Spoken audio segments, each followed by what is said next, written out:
মান ক্বারাআল কুরআনা ফাস্তাযহারাহু ফাআহাল্লা হালালাহু ওয়া হাররামা হারামাহু আদখালাহুল্লাহুল জান্নাহ।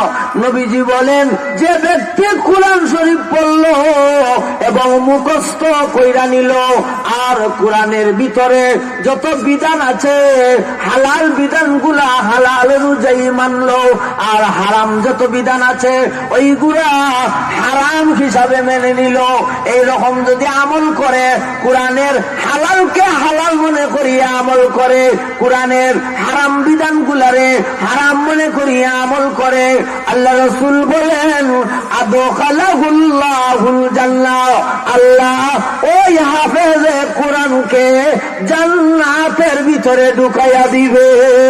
সুবহানাল্লাহ।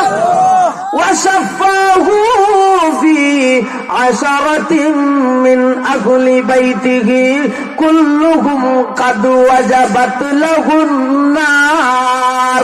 আর ওই হাফেজে কোরআনকে আল্লাহ কিয়ামতের দিন বলবেন, ও হাফেজে কোরআন, আমি তো তোমারে মাফ কইরা দিলাম, তুমি এখন জান্নাতি হয়ে গেছো, তবে শুনো তোমার জন্য এমন একটা সুযোগ রেখে দিলাম, তুমি এমন 10 জন ব্যক্তিরে সুপারিশ করতে, 10 জন ব্যক্তির ব্যাপারে সুপারিশ করতে পারবে যাদের নাম জাহান্নামের খাতায় উঠানো, তারা নিশ্চিত জাহান্নামী, নিশ্চয়ই জাহান্নামী হয়ে গেছে, একেবারে তাদের জাহান্নাম লিখিত হয়ে গেছে তাদের নামে।